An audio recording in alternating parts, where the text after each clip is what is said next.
going on, everyone? Welcome to another chat about the Mandalorian. I am Armando. With me, as usual, is Pedro. What's going on, Pedro? Hello. So, hey, man. What's going on, man? Ladies and gents, we have to apologize ahead of time because we skipped an episode last week because it was Thanksgiving. And, yes, sir.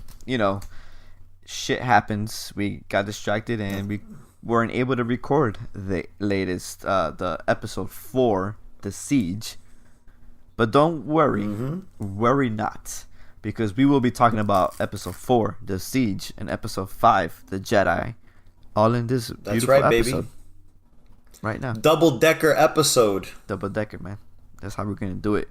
So, strap in, enjoy. As usual, we go straight into the episodes. We do not have spoiler-free talks. So if you haven't seen it, if you don't want to know what's going to happen, if you don't want to know any theories or assumptions we could possibly make, skip it or come back some other time. Or after you finish watching the episodes. 4 and 5 to be specific. But we will begin with episode 4, The Siege. And Pedro, what did you think about this episode? I thought it was good. It was definitely a more fillerish type episode, but so one of the things we had talked about before is that you were excited to see how Carl Weathers' eye is, since this is the one that he directed. He directed this one. And it's kind of funny you said that, because this is the only episode that actually had a mistake that everyone found out about. The jeans guy. Yeah. That was digitally removed this week. I know. So I watched the episode again over the weekend because my father-in-law, he was behind 2 episodes. So I thought, perfect. We're going to do we're going to do our podcast, so I might as well have both of them fresh in my head. So I'm watching it and I'm about to pause right at the scene and I'm like, fuck, where is it? I'm like, I don't see it. So we just kept going with the episode, and then when I looked it up, they said they had digitally removed it. I'm like, oh man, I wanted to pause it to show them. But jeans guy. So a little bit of a tangent, but I found it so funny that character, quote unquote character, that mistake, the crewman, became, of course, you know how crazy the fans are. They did a whole Wikipedia page about him. Nice. They called him Admiral Jeff Blue Jeans. And they were going ham on a whole fucking story, trying to make him canon somehow. And they were doing all kinds of dumb shit, of course, you know, as a joke. And then when it finally got deleted, everyone was like, "Oh no, we created a whole mythos about him." So I just thought it was kind of funny. I thought it was kind of funny that people just jumped on any chance to let's have fun with this fuck up. So what's gonna be great about this is that it's gonna be some good Halloween costumes of people just dressing regular and be like, "I'm Jeans guy." Yeah. For Mandalorian. Yeah, so there's somebody did, because you know the Star Wars, the classic Star Wars action figures from Kenner, which are, you know, the old school. I saw they that. did one of him. Jeans guy. Just half his body sticking out of a corridor. Oh man, no fucking mercy. No, man. But I just found it funny that of all episodes, it was Carl Weathers' episode. I'm like, he didn't see that? Yeah. Jesus. He didn't tell him, hey kid, move out of the way. No, he was like, you're great, stay in the shot. You know, I think at that moment, he was in the action, so he wouldn't seen. That's true. So it would have came to his, you know, second director or director of photography to kind of try to catch that, you know, and they didn't. Obviously, they didn't. But overall, his eye was pretty good. It felt classic to me. You know what I'm saying? Like kind of like there was nothing new about it. It was very old, you know, in frame, and nothing elaborate, nothing swifty, nothing, you know, none of this new shit. It just felt very steady cam type of thing. And and it was greatly shot, dude. Yeah, I enjoyed his. Yeah, there was some good action scenes in there. I especially enjoyed the you know, the one of the bigger ones when the stormtroopers are jumping out of the platform, and they're going their swoop bikes. Oh man, that shit was amazing. And they're all going vroom, vroom, vroom, and then the camera follows them, and then they start crashing. It was like, oh man, this is amazing. Yeah. I thought that scene was so funny because I'm watching it and you see them come out and they're swooping through and they're going down. I'm like, yo, look at these fucking badasses. And as soon as I say that, they just start crashing. And I'm like, you dumbasses. Yeah. It's classic Stormtroopers, you know? Yeah. But it looks so good, though, the way it was framed. Mm-hmm. So this episode was, I guess, the quote-unquote big deal because, for starters, it brought back Cara Dune and Greef Karga as characters. So we got to see them back and we got to see where they are. So they're in that same planet where they were in the finale of 1. And now Cara Dune is the marshal, you know, the whole sheriff in town taking care of business. And it starts off with her doing her whole action scene or whatever. And, you know, after watching this episode, I realized, again, her acting really fucking sucks, man. Yeah, I don't know if it got worse. It's not that good. I think it depends on the director who directs her. Yeah. Like, I was watching it and I'm like, you're not good. So all of those, you know, rumors where people were like, she's going to get her spin-off show. I was like, I fucking hope not. She can't even carry an episode, let alone a series. I don't think they'll ever give her a spin-off. Maybe it was in the cards at some point, but then she went crazy on Twitter and then... Right. People, you know, fans kind of the backlash of her comments. Yeah. So... Yeah, it is dumb, but now that you brought that up, there is a way that they kind of wrote her off the show, in a way, at the very end. Yeah, they kind of, yeah. Well, essentially, she can join the Resistance. And she can join the New Republic. There you go. Where she can either join them and, you know, disappear from the show and go, you know, kick ass elsewhere or whatnot. Yeah. So I thought that was kind of interesting. When I saw that, I'm like, you kind of left it a little open-ended for her. Yeah. I wonder if it had anything, if it was just a coincidence or if it had to do with her tweets. Yeah, I think that was, you know, I think this was filmed before that even ever happened. It's possible, or at least written before that too. Yeah. So you know, I don't think any of that is relevant. I think, like you said, the rumor was probably that they were potentially wanting to maybe do a spin-off with her. But at this point, it's not gonna happen anymore. It's definitely not. And like you said, her acting does suck, man. And what's weird about her is that sometimes it's good and sometimes it's not. Like it's just weird, dude. It's just some like at the end, I think it just depends on who directs her and who tries to get the best out of her. Because if you don't try to get the best out of her, she's gonna do her wooden shit, and then it's not gonna work well. Yeah. So it's, you know, it sucks. I mean, she's better than Common in my opinion. Common sucks. So is he the bare minimum? Common is like the most wooden motherfucker on screen, and I don't know how he keeps getting roles. You know what I'm saying? Yeah. It's funny because today I was watching. I forgot what I was watching. I think, you know, I'm always on YouTube, so I'm always watching stuff. But I forgot what I was watching. And they were giving me a commercial that had Kevin Garnett in it. And I'm just like, man, look at this guy. Look at that. He's not even doing anything. Great. And he's being great. He was just doing this stare down, smoldering stare down. He was just kind of staring at somebody like that. And the guy is like looking around and he just keeps staring at him. And the guy's looking around, he's like, he gets his water and he drinks his water, and then Karen Garnett goes and he drinks his water too. It was an alcohol commercial. Oh, okay. So it was saying drink responsibly, drink water while you drink. So but the commercial, clever. But you gotta look it up. But the Kevin Garnett was just staring him down, and I'm like, he's doing an amazing job just staring this dude down. He's not doing anything, and I see everything. You know what I'm saying? It's kind of like I don't get that from her. Like she can't do that. She can't do that, and I feel like Common can't do that. He's terrible. He has this blank face all the time. Like every single movie I've ever seen, he has this blank face in. So I'm just like, man, if you guys want to get a new, like, quote unquote famous person to act, just get Kevin Garnett, dude. He killed it in Uncut Gems, and here you have him killing this shit here. But that's beyond the point. Anyways, she sucks, and I think what it comes down to is whoever tries to get the best out of her. And I don't think if you don't try to do that, you're not gonna get it. And right, like you can clearly see it in this episode. You saw it in this episode. By the way, I don't know if you noticed, but did she gain weight? She looked thicker, right? In this movie? Because I think she was a little bit slimmer in the other one. In that season. The thing is, I hadn't seen... I mean, season 1's not really fresh in my head. I just know she's big because I've seen her fighting, you know? So, yeah. I mean, she just looked as bulky as... Maybe it's a costume thing, a color thing, but yeah, I mean, she looked big because everyone that we've seen in all the other episodes before that was small. Yeah. So, when you go week by week with small people and then you see her, you're like, this chick's going to fuck you up. Yeah. So, I don't know if it's like necessarily...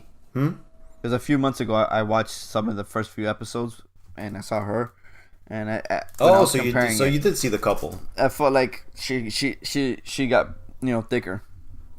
I was like, man, she looks a little bit different in this show. But yeah, her character herself, it was her transition to a cop was interesting because she was the type of person who wanted to stay away from all those things, right? Oh yes. So that's an interesting transition they did for her as a character. Yeah. And then Carl Weathers became the mayor, essentially, the governor, whatever you want to call it. Exactly. Doing paperwork and all that shit. Yeah, he cleaned up the town. Yeah, good on him. Good on him. So I guess I'm just expecting a lot of shady characters in this show because he's always dealing. But when Carl Weathers is like, yeah, go over to the base, we're going to take him out. And he's like, what did you want that for? And he's like, oh, I just want to destroy it. I don't know why. There was something about that dialogue and that interaction that made me like get red flags where I'm like, no, there's something there he wants that he's going to use. And they're going to not necessarily become enemies, but it's kind of be a moment where Mando's going to be like, yo, what the fuck? You lied to me? Obviously, none of that happened. But those are the red flags going in. Like the whole time I was a little suspicious. Like Carl Weathers clearly isn't a villain. No, but I kind of had a moment where I'm like, I think you guys are gonna go against each other a little bit again. But he's the type of person who goes for his interest, and he's always been that. Right. So, I thought they were gonna go that route, and what you felt, I felt that too. I'm like, something. He wants something, Something feels off. Yeah, something just felt off. Maybe it was just the way he delivered the lines. It could be.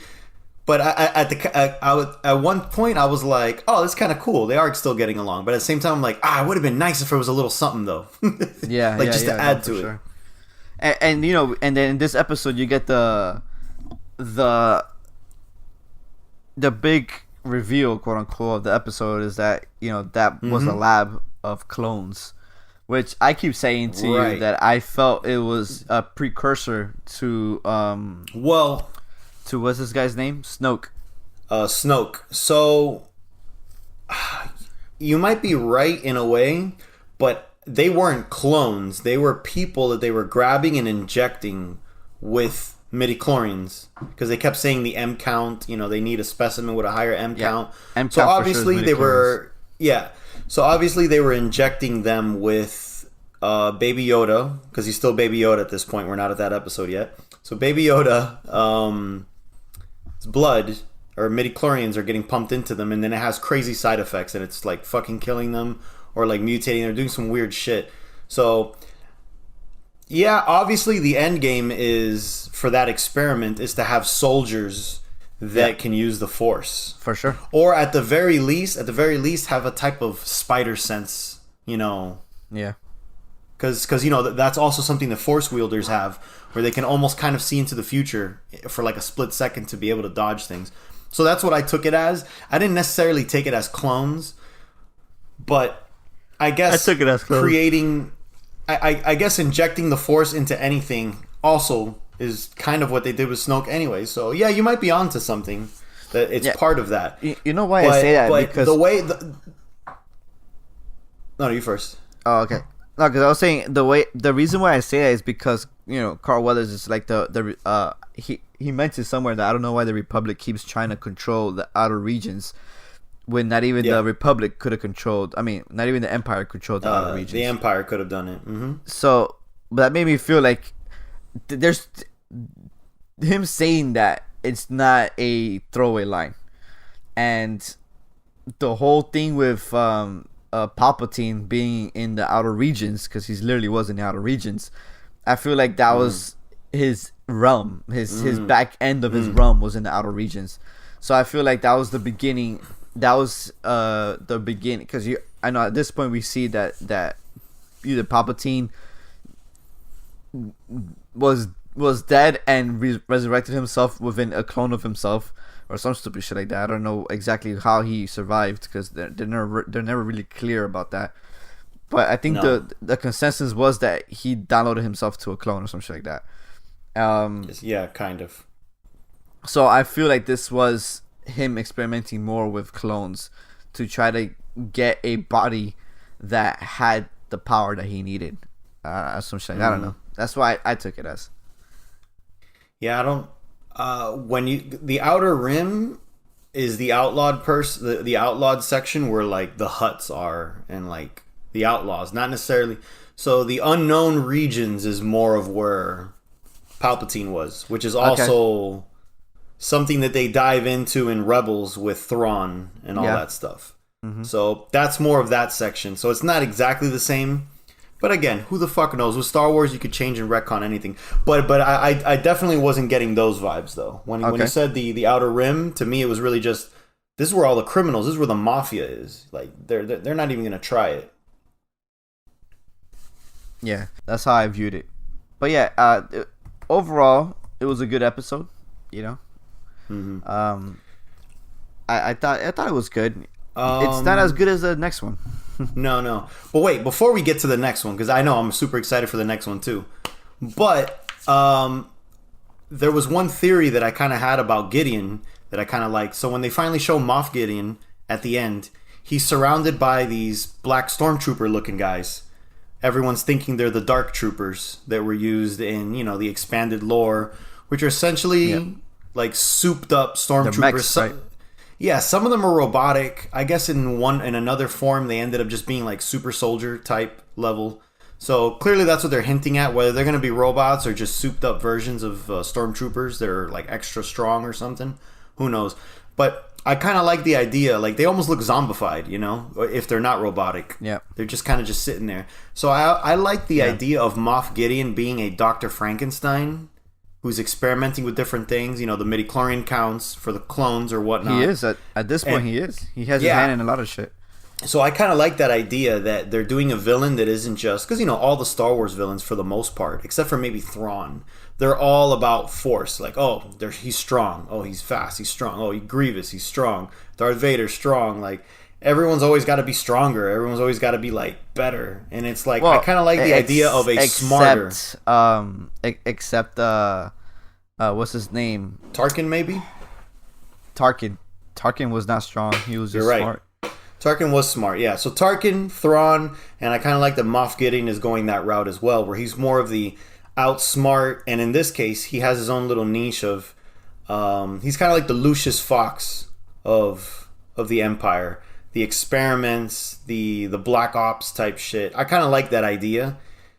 And I'm excited to see where that's going to go. I just like that he's a different villain than the usual. Like, at least that's the vibe I'm getting so far. So... Yeah, I agree, and it's interesting. I would like to see how he would use those super soldiers he has. Mm-hmm. Yeah, it's a nice little peek into the future of what he could potentially use against Mando to capture, you know, the child. Mm. So like I wonder at what point that's gonna take over, because I feel like so far we haven't really touched Gideon, and I felt that he was going to be overall one of the bigger arcing enemies, this looming presence that's always going to happen in every episode, and it hasn't seemed that way. Well, he's confirmed to be casted still in season 3. So that's probably more of that. Or they can always just kill him off this season and he's a flashback in the next season. They can do whatever they want. I hope not. It'll be too fast. I don't think so either. I think he's going to be the overarching villain for quite a while. Yeah, I hope so. That actor's great, and he looks. I think he deserves more screen time at this point. 100%. Hopefully, we have 3 episodes left. So I feel like these next 3 are going to be pretty much. You're right. What it's gonna be pretty much what it has to be about Gideon at this point. I don't really want to see any more Clone War cameos. I feel we need to move on from that. We had 2 great ones, and I think at this point we got to keep the story moving. We'll see, because they could technically still do, because okay, so we haven't gotten to the next episode yet, but Robert Rodriguez is directing an episode. Which one? The next one? They don't know yet. It says TBA, but Robert Rodriguez is directing an episode, and I think Taika is directing an episode. So, and then Rick Famuyiwa. Yeah, I was about to say we're still missing the Famuyiwa one.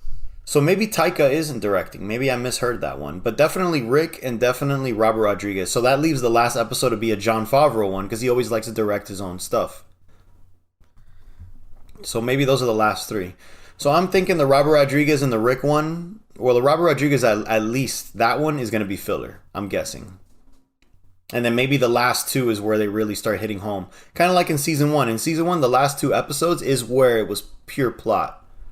Well, right here it says that Famuyiwa wrote episode 7, so that means he's directing 7. Yeah, he's directing 7. I'm 99% sure that Robert Rodriguez is doing the next episode. So I think the next episode's filler. Then Rick and Jon Favreau get story episodes that probably be more Gideon and more whatever. I don't know. Maybe they'll just save Ahsoka for another season again or something, but who knows? So the Asian director, she's not doing. She didn't do anything this season. I think it's because she's doing Solo, not Solo. I'm tripping. Obi-Wan. Obi. Yeah. Yeah, she's the lead, the showrunner of Obi. So there you have it. Interesting. Deborah. Let's see how that plays out then. Deborah Chow. There you go. Deborah Chow. Yeah. All right. So this leaves. So yeah, it should be interesting. This leaves the episode that we were most excited for this season. Which with a big obvious. Yeah. A big obvious theorized that this was going to be the Ahsoka episode. Mm-hmm. So we're talking about episode 5, The Jedi. Chapter 13. Pedro, what did you think about this episode? I fucking loved it. So I know we talked about it a little bit at work, but when I was going into so what happened was I knew that there was going to be spoilers all over the internet. So I woke up early on Friday because I had Friday off. I woke up Friday and I was like, I gotta watch this episode. So I woke up at 9 a.m., which is early as fuck for me. And then I started watching it, and I'm thinking, as you know, the credits are about to start rolling, the opening sequence, I'm like, man, Ahsoka's probably gonna come out at the end. And then 5 seconds into the episode, I was like, oh shit, this is awesome. Right from the get-go. Amazing opening scene. The whole fucking fight scene was amazing. Ahsoka's there kicking ass. And she's going all straight ninja, hiding in the smoke. Every time she turns on her lightsaber, she fucks people up. She turns it off, hides again. It was very, and I'm playing Assassin's Creed right now, so I was kind of like, oh shit, very Assassin's Creed. So I was very happy with that, especially the opening scene. That got me like, fuck yeah, it's everything I was waiting for. Yeah. I agree. I felt the exactly same way as you. I was like, oh, this is just gonna happen till the end. Like, there's no way that they're going to introduce Ahsoka, at the beginning. And lo and behold, 2 seconds into the episode, you see the lightsabers, and I was just like, oh my god, dude, I got the biggest chills and goosebumps just seeing those lightsabers. I was like, ooh, man, Ahsoka's here this early? Wow, dude, I was amazed. Like, it was, I would never expected them to do that. I didn't think so either. Honestly, I didn't expect that. I'm just like, Jesus, this is the most amazing thing for them to start off like this. Because it didn't keep you waiting. It didn't keep you guessing. It just been like, here, bam, there she is, And I think Rosario Dawson killed it, dude. Yeah. She felt very Ahsoka to me. Yes, and the way she acted. Talked, the way her... It was just like Ahsoka. And I really, really enjoyed it, man. It was just amazing to finally see this character on screen. and bring how they brought her into the live action, which is a character that people really wanted to see, and they did it, and they killed it. Yeah, they did a great job. What more can I say? So visually, one of the things I noticed, it was after the fight scene and everything, I was like, man, they call them Leku or Liku, the tails. I'm like, man, they're really short. It's kind of weird that they did that. Like, she has the length that she did in Clone Wars. But obviously, if you watch Rebels, her tails are up to her waist. And here, it was still up to her chest, which is Clone Wars length. So I was like, why would they do that? So I started looking it up. And the stunt coordinator was the one that answered the question. He was pretty much saying that it had to do with all the stunts that Rosario and her double had to do, that just, flinging around and all that shit. The tails were like all over the place, and they were fucking with her choreography. So they're like, just for the sake of making the stunts and the fight scenes look good, just had to shorten it. And I'm just like, I'm okay with that. It looks weird at like, if you're hardcore and you notice it, you're like, oh, that's a little off. But honestly, I was just so excited to see her, period, that I didn't even care about nitpicking. It was just, a bunch of people on the internet like, what the fuck? And I'm like, I don't care.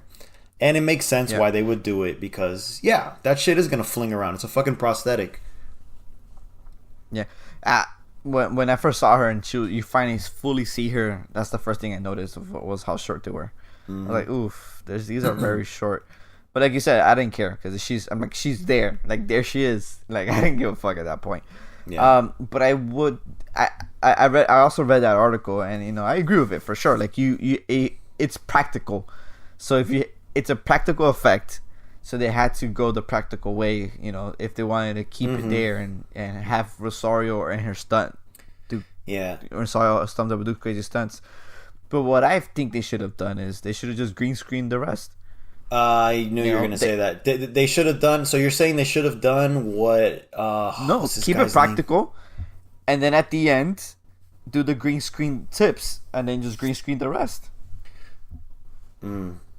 I thought you want to keep the practicalness.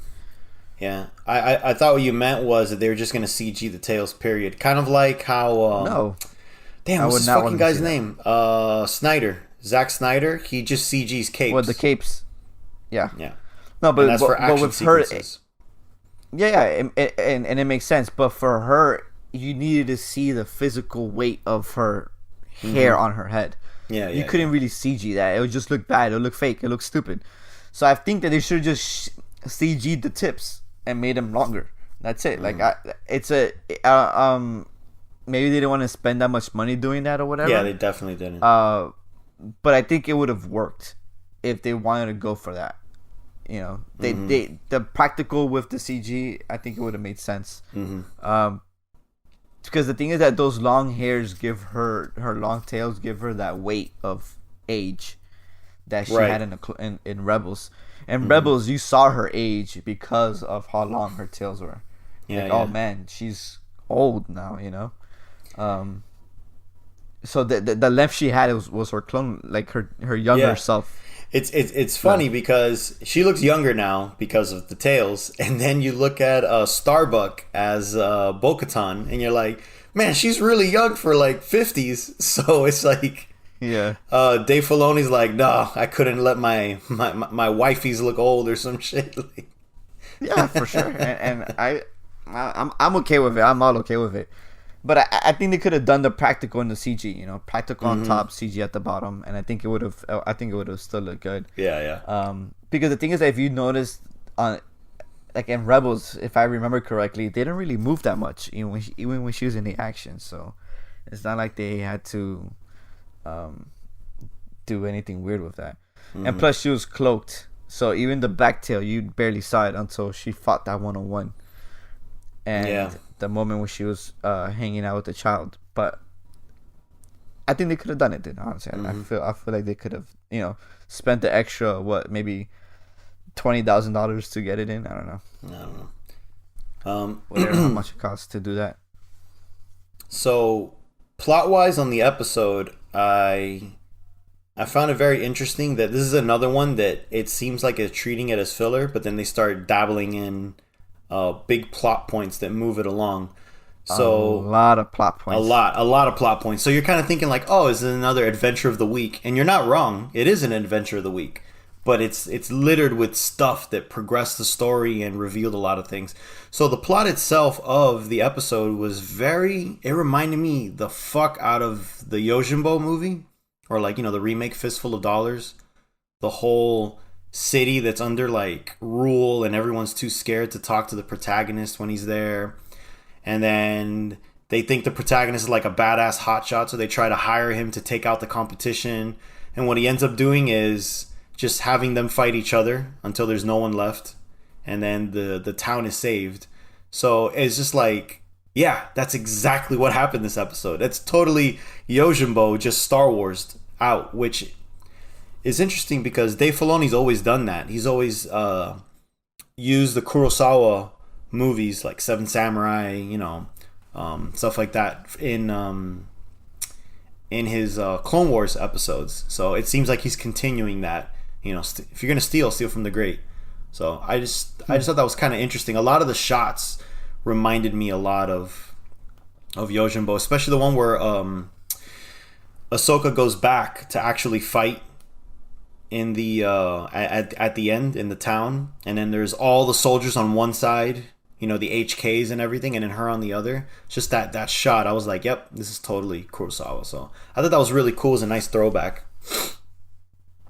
Yeah, it was beautifully shot too.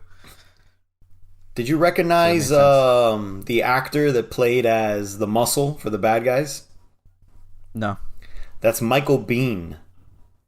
I don't know if you know who that is. He's Kyle Reese in the original Terminator. Oh shit. Yeah, and he's in Aliens, the second Aliens with James Cameron. He's one of the ones that survives. He's Hicks. Yeah, he's fucking old. Damn. And I looked at him. I looked at him and I'm like, man, you look like him, but you can't be him. And then I started hearing the talking, and his voice is super raspy, but I was like, yeah, dude, that's totally him.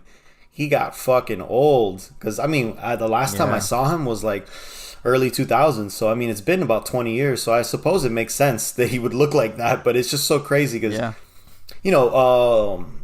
what's his name? Ringo in Tombstone. Like, he has a couple of pretty iconic roles in the past, but he hasn't really had anything for the last 20 years. So, it makes sense. Now, that being said, I was like, oh, cool. They got a nice, like, 80s action star that's pretty well known, back then. So I thought they were going to use him a little better, but really it just seemed like just cannon fodder. Didn't use him much. I didn't. Yeah. I actually would have preferred if at the end, where they kind of have that standoff and he's like... He would have walked away? Yeah, he pretty much would have been genuine with what he said. Like, yeah, I'm just doing it for the money. This cause isn't it. It's not worth dying over. Cool. Let's just... Bygones be bygones. You have a Beskar suit and I have a fucking gun. It's not going to work.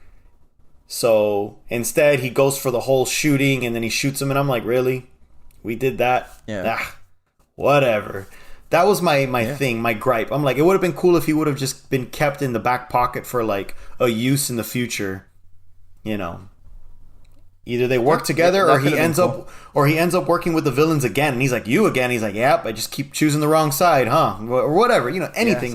Yeah, like a playful banter. Okay, so the main reason why I would have liked it is I would have liked to have seen a character of what Mando would have been without meeting the child, because Mando was all about the money. Yeah. So he was all like, oh, you pay me, I'll do it. Old Mando would have tried to kill Ahsoka back in the day. Yeah. So it just would have been nice to have this guy be the OG Mando in a way. But clearly that was wishful thinking. They didn't go that route. So I was a little disappointed in that. I felt it was a wasted character, unfortunately. Yeah. And the magistrate was Bruce Lee's granddaughter. Goddaughter. There you go. Yeah. I had to look her up too because I'm like, this chick clearly knows how to fight. She was doing choreo. So I wanted to look her up. I'm like, I guarantee she's a stunt woman. She has to be. Especially since I've been watching the Corridor Crew stuntman reviews. And I always see who they throw in. So it's Stuntman React. There you go. And I was like, yeah, I bet she's one of them. And then, I happened to look it up and see that She's the daughter of Dan Inosanto, which is Bruce Lee's training partner. So I thought that was pretty sick. Yeah, it was cool, man. Yeah, I like how they throw in these random people that you don't really know or see that often, and they just pop up like, oh, look at that, this person's here. Mm-hmm. Oh, great. Yeah, I like that. It's pretty cool. Yeah, when I saw the way she moved, instantly I was like, yep, they got her for a fight scene. Let's wait till... Yeah, for sure. So let's get into the big stuff of this episode. You know, the actual story bites, whatever you want to call it.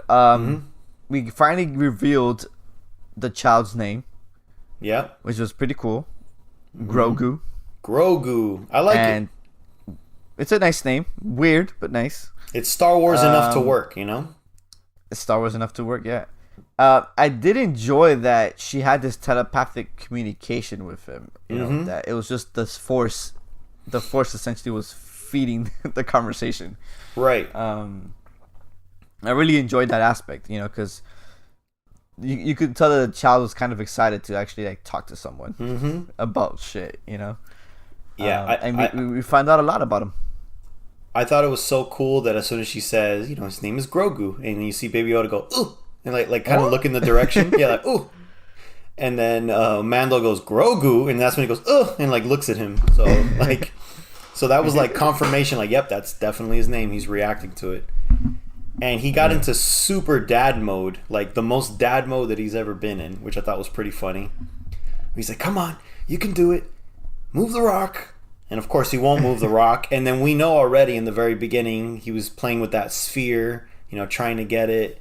So we knew that was coming, and that was cool to see all of that finally come together. Something that they had been, you know, hinting at or playing around with since season 1. So yeah, I thought it was good. And yeah, it was cool. It was great. Yeah, I really liked that they kept Ahsoka true to her character. And when it came to like training the child, so you had mentioned before, or you had read rumors of the, you know, that Grogu was gonna be a potential Sith or dark side because of the certain things that he was doing, like when he force choked this chick, or you know, like just him like just being angry and all that stuff. And you guys were onto something. I was kind of like, it's just child tendencies or whatever, but obviously, I wasn't thinking that it's been 50 years and the child was probably getting trained beforehand. And here, it finally all comes forth. She's like, so much fear in you, and I can't train trauma, you. Dude. He's been through some shit. Yeah, you've seen things. You're attached to this person, to Mando.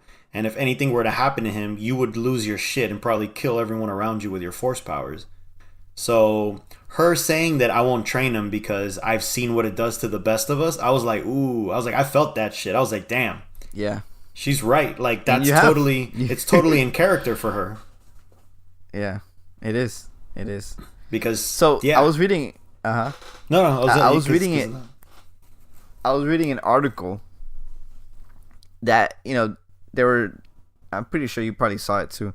They were stating that maybe that it could be true that she's not training him for the Anakin reasons, but it could also be that when she's telepathically talking to him, that the child doesn't want to be trained by her. He doesn't want to leave Mando. So they're theorizing that it could probably, maybe that's the excuse she gave Mando. Yeah. But maybe it's the child who didn't want to leave Mando, who didn't want to get trained by her. Yeah, so that's what she was like, go somewhere and maybe he'll find somebody who he will want to get trained with. Yeah, I didn't catch that, but Shanti, when I was watching with my wife, she was like, oh yeah, they totally had a conversation. And he was like, keep me with my dad, you know? And I'm like, really? Yeah. You think so? I'm like, I don't know. But she also thought the same. She gave him a look. I would justify that because at the end, she gave Grogu like a look. Like, yeah. Okay. Yeah, she did. I see now, you know? So I feel like that look could have meant like, all right, you're right about what you said, or you should do what you feel that you should do, type of thing, you know. So I feel like they might have had a conversation about it, and I think that led to that. It's possible. Because that look she gave at the end was very was very like you're where you're supposed to be type of look. It wasn't like, oh man, good luck with your life or something. It's kind of like, yeah, it could be. They're okay type of look, Yeah, it could be. It wasn't a worried. It wasn't like anything weird. It was just it was a reassuring ending that she had. Like when she looked at him, she had a little thing with him, and then when they were flying away, and she was just staring like these people are gonna be okay type of look. It wasn't a weird look. It was very very like reassuring. Yeah. I keep saying the same thing, but that's the best thing I could use. Yeah. It's possible that's what it was, but I didn't really catch that the first time. Watching it the second time, I can kind of see it, but I don't think so. I think it really was just her saying that, like, yeah, I don't want to train the kid. So yeah, and we could also lead into that. So the same article said that Ahsoka probably talked to Grogu about the thing that she was doing, what she was trying to do, her mission. Because Grogu can't talk, so yeah. So he's not gonna tell anybody the thing. But so maybe she did mention to him like, hey, I'm going on this journey. I'm trying to find this. I'm here because of this X reason. So like, I don't know if I even have time to train you because I have too much shit to do. Yeah, it could be. That's another thing. So it was an interesting idea of it could be the whole Anakin idea, but it could also be that they talked about it and they're like, let's just better leave the way the things are. You'll find somebody who could be there for you, type of thing. I could see that. Right before those scenes, there was a couple details that I really liked that they showed. So right before Mando meets Ahsoka,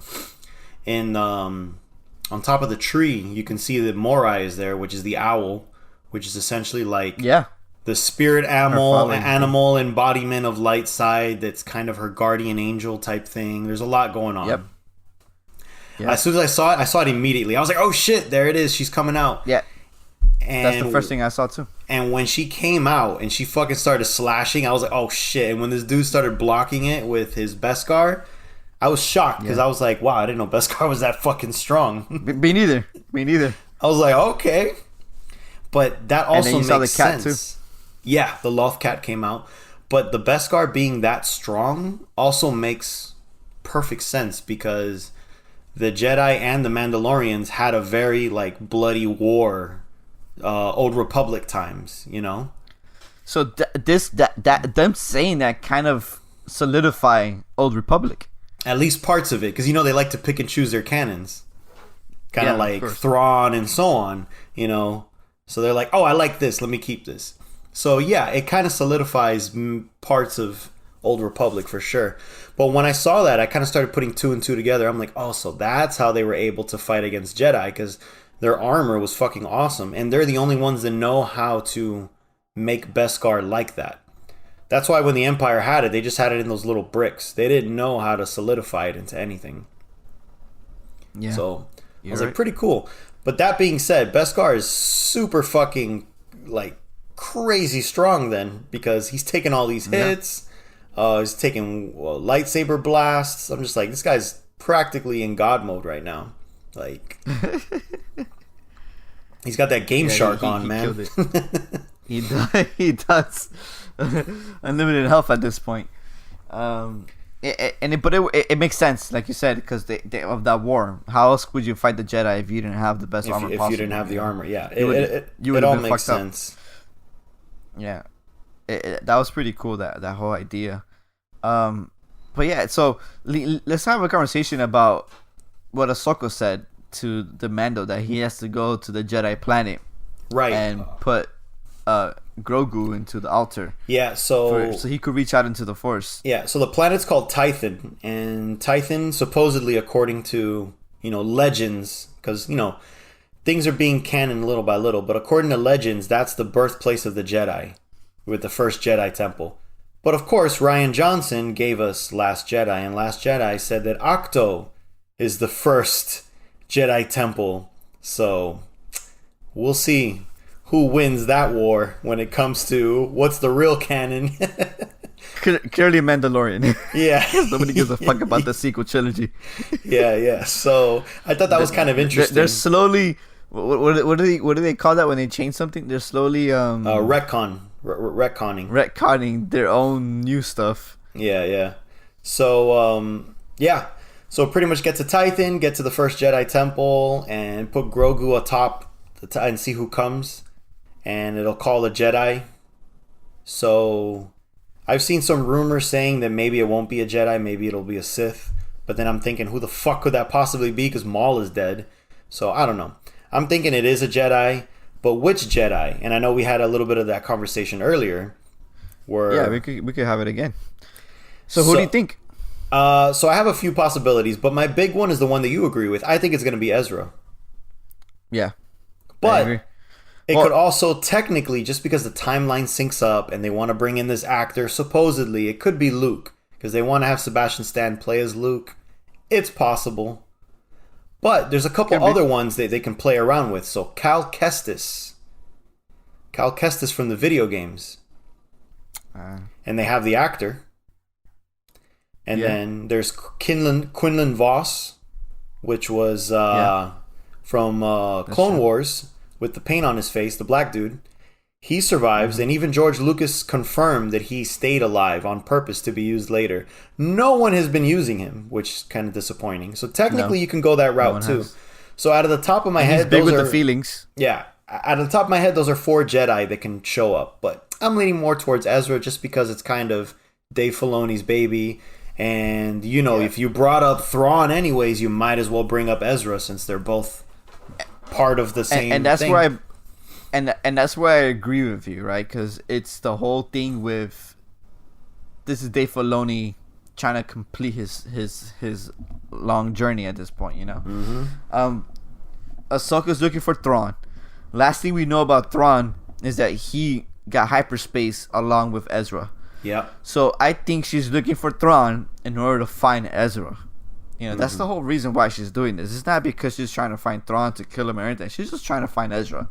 Yeah. That's literally the whole point of this, was this for her to find Ezra. Makes sense. So I feel that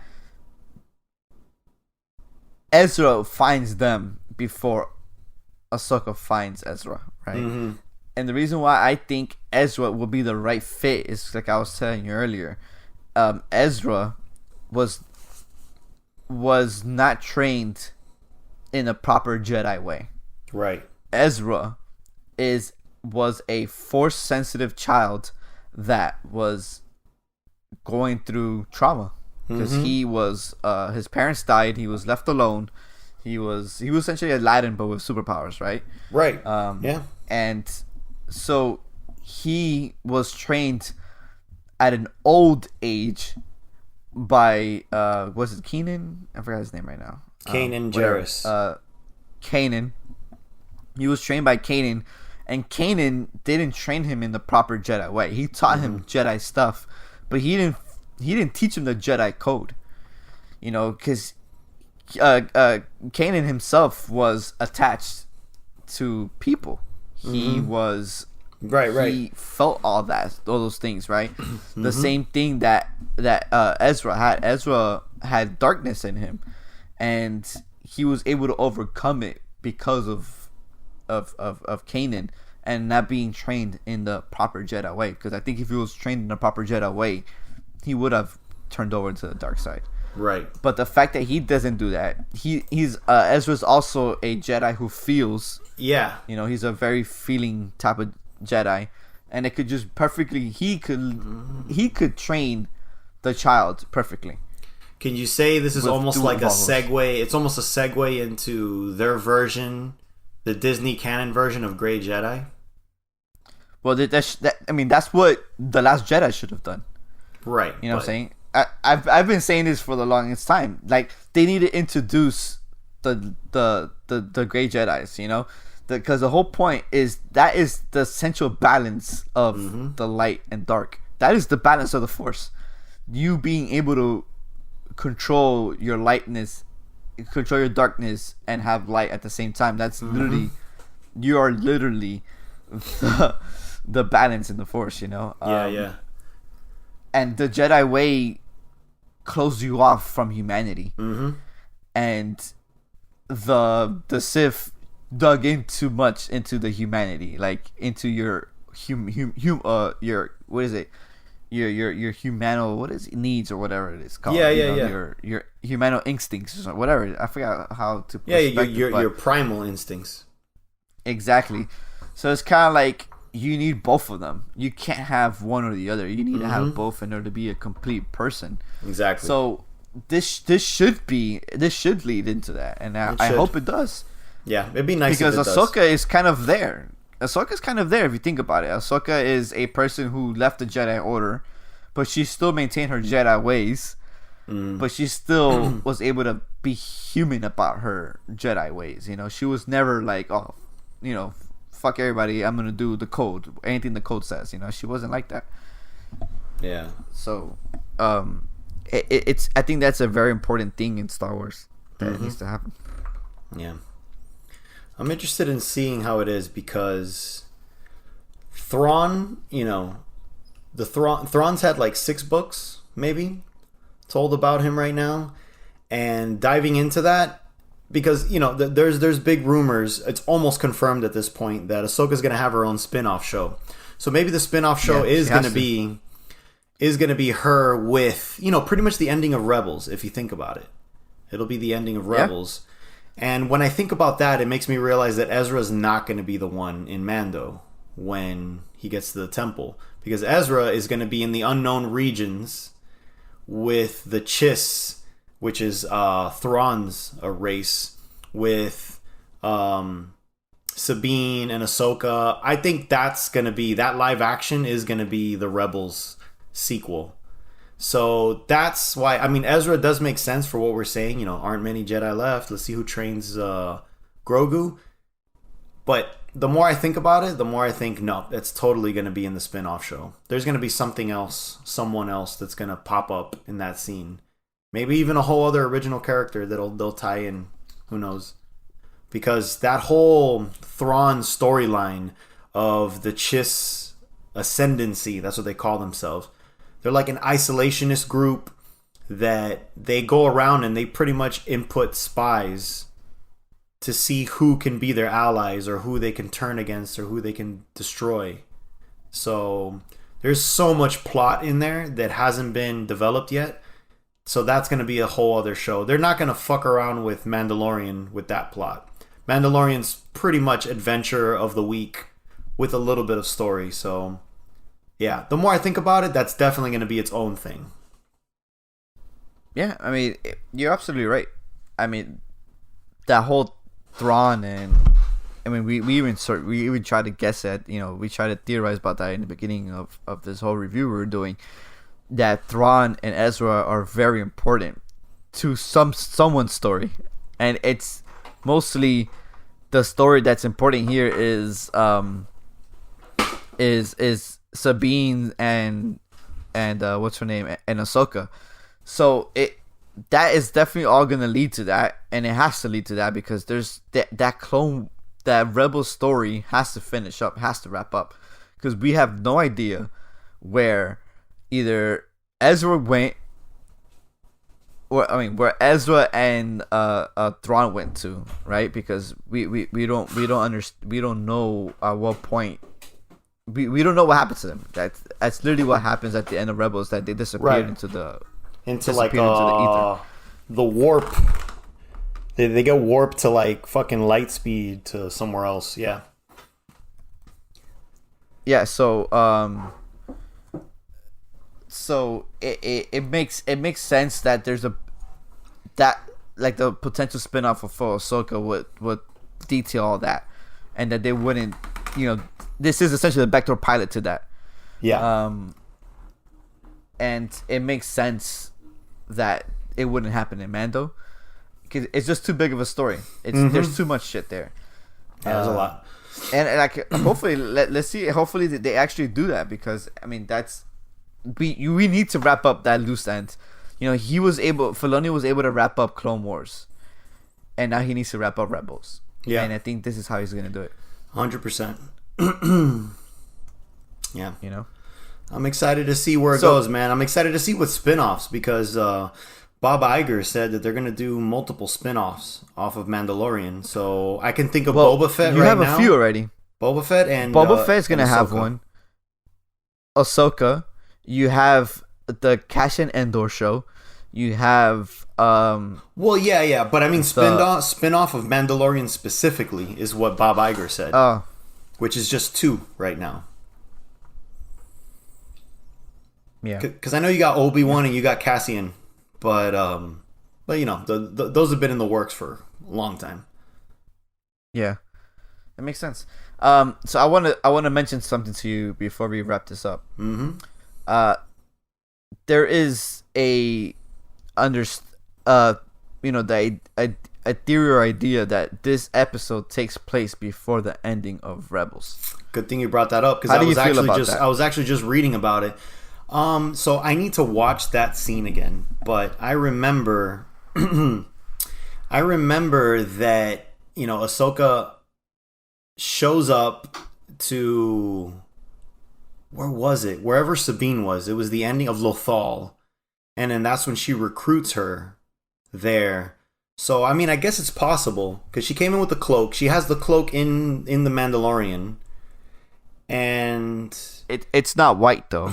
In Rebels, she had it, and it was white. Yeah. She had the staff, too. She had the staff and the white one. It makes sense, because I did see that article that you're talking about, and I did see Dave Filoni pretty much saying that, yeah, it's possible that it's not chronological, which pretty much means he doesn't know. He needs to figure out. I don't think he doesn't know. I'm pretty sure he knows. Dave Filoni wouldn't just do something in it just for the ether. That motherfucker is too smart and you're right. I'm pretty. He knows. He just doesn't want to say it, because if he says it, then he probably ruins something that could potentially happen, as in the spin-off show. Gotcha. You know, so he can't confirm it. He can't. Okay. That being said, I do agree, because I think she's trying to find out information about Thrawn first, to then go to Sabine like, hey, let's go get Ezra. And like you said, the reason why she's looking for Thrawn is to find Ezra. She's not going to go to a random villain and say, where's Ezra? They're going to go, who? She needs to go, where is Grand Admiral Thrawn? And then they're going to go, oh, shit, okay. So, yeah. Yeah.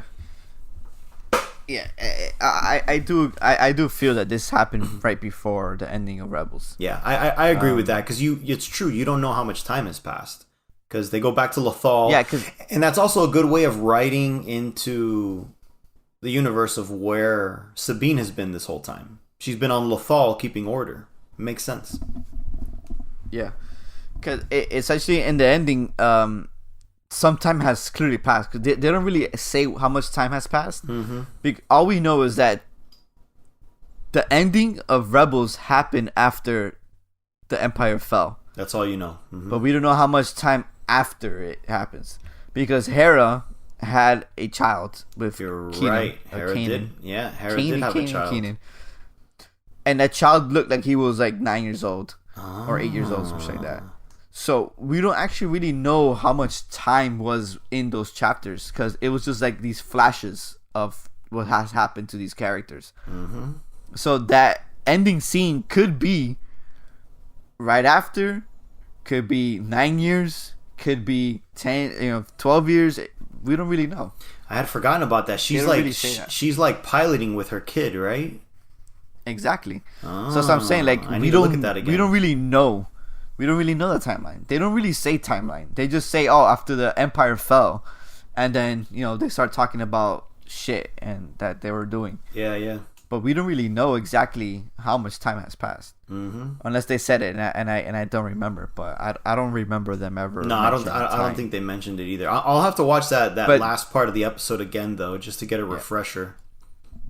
They do mention it was after the Empire fell. Mm-hmm. No, I could see that. Because Rebels ends before Rogue One, and then it jumps to after the Empire. Yeah. Cool. Makes sense. It's a curious one, dude. I really do feel that that was, you know, the ending. That this episode takes place before. Yeah. Damn. Now I'm really excited to see a live action Thrawn now. Yeah, dude. I mean, Thrawn is probably one of the better villains that Star Wars has created within the last few years. And I'm excited to people to finally see him somewhere that's not animated or a book. Yeah, I know. Damn, you know which actor I would love to see as Thrawn is the one that voiced the Grand Inquisitor. That actor's so good. He's the bad guy in The Patriot. He would be a great live action Thrawn. You're talking about he's the guy from the OA. What's his name? Yes, he is in the OA. Let me see, voice actor. I'm gonna look him up right now. Jason Isaacs. Look up the OA. Jason Isaacs. There you go, Jason Isaacs. But he already voiced, Grand Inquisitor, and the voice of Thrawn is Mads Mikkelsen's brother. So he's got the acting chops. He was one of the villains in one of the Sherlock seasons. So maybe they could just say fuck it and just use him again, the same way they used Starbuck for Bo-Katan. Honestly, I would prefer him to be it, man. I think he nailed the calm demeanor. Thrawn. Yeah, he did. The calmness, the mentalness of that character. I agree. Acting wise, he got the character on fucking point. But I guess physical wise, I think Jason Isaacs is the way to go. But yeah, they could totally just get the other guy. But the thing is that I don't. Thrawn is not supposed to be physically menacing. Mm-hmm. He's mentally menacing. Yeah. He's just this proper guy. Mm-hmm. He's tall and proper. So I don't need him to be a physically menacing person, because he's not supposed to be that. Right. He's just supposed to be hyper intelligent. I think it's just because let me look at Lars Mikkelsen's age, because he seems like he's an old guy. That's pretty much the gist of it. He's like probably 50. He seems like he's too old. Too old for the role doesn't really count, because that's an easy. I don't think it matters because he's gonna be in blue. Yeah, that's true. So I don't think it matters. And they can always just clean it up a bit either, anyway. So. And I'm pretty sure they're gonna put prosthetics on him. So he's 56. 56. Yeah, he is pretty old. What I'm looking for in Thrawn, to be honest with you, is a tall, slender, long-faced person. Jason Isaacs. Jason Isaacs is 57. Holy shit! Wow, he's old. He's older. He's older than this guy, Lars Mikkelsen. Wow. Jason Isaacs just looks younger. He was in Harry Potter. Jason Isaacs. He was in Harry Potter. Yeah, he's Malfoy's father. Malfoy's dad. Yeah. So yeah, the person I really feel would work perfectly is this dude from the Doctor. What's his name? Doctor from what? Doctor Who, man. Capaldi? What's his name? Peter Capaldi? The tall guy. The tall guy. David Tennant? Skinny guy. No, not David Tennant. David Tennant's not that tall. Oh, the one from The Queen. The other guy.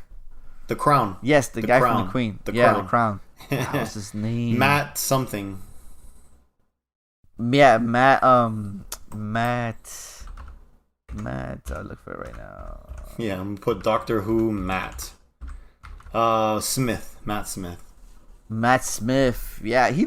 I think he'd be a perfect Thrawn, dude. Yeah, he could look it too. He has. The thing is that he has this very long face. He's got the Easter Island statue head. That's what he has. Yeah, exactly. And I think that works perfect for Thrawn. That's Thrawn's face.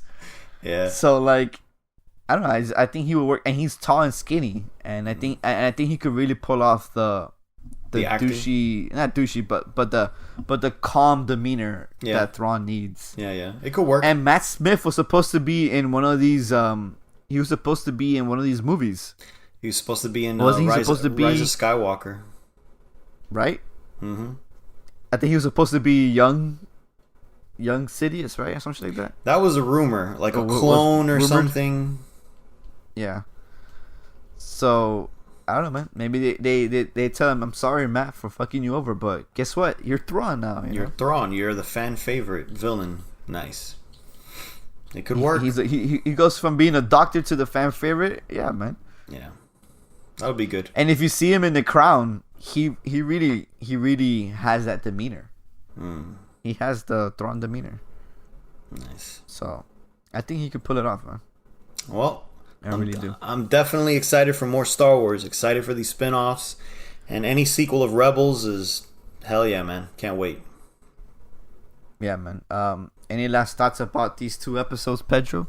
Before we wrap it up, I guess the only nitpick that I can kind of mention about the Ahsoka episode is, as cool as the fight scene was, Ahsoka would have fucking wiped the floor with her with some force powers. Like, just force push, get her off her balance, and it's game over. Like, Clone Wars always did that too, where the Jedi would fight regular people, and I'm like, why are you guys struggling? Just use the force push or some shit, and it's all over. So they kind of did that, but whatever, man. It was dramatic. It was a cool fight scene, I guess, at the end of the day. I think it's just because you want to give a level playing field. Like, I want to give you a chance to. That is kind of what I was. Yeah, that's kind of what I understood about this fight. That Ahsoka clearly was like, all right, let's do the little dance. Let's make it honorable. And I don't want to kill you. I want to question you. So I'll play your game. Yeah. So, yeah, I suppose so. That was it. Like I said, it was a nitpick. I wish she would have used the force more too. To be honest with you, she didn't only use it at the beginning when she threw that tree thing. Exactly.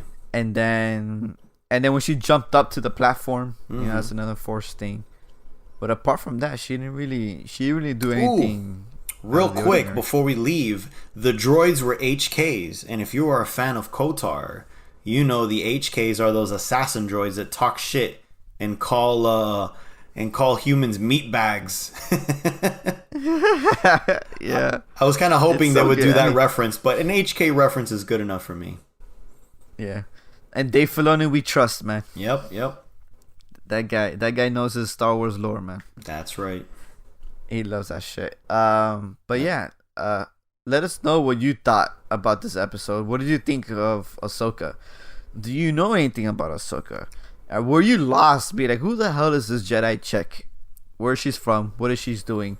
Let us know, because we can tell you. We have, or at least I have, some key episodes you could watch to understand the Clone Wars and Rebels, so you don't have to sit through 100 and something episodes. Yeah, there's a lot. But if you have questions and you want to know what's up, let us know. We'll answer it on the next episode. You can always hit us up on our social media. We're on Instagram. We post every once in a while. That's right. So you hit us up there, DM us, and we will answer your questions. But as usual, we're at Popcorn Heroes. That's our IG handle.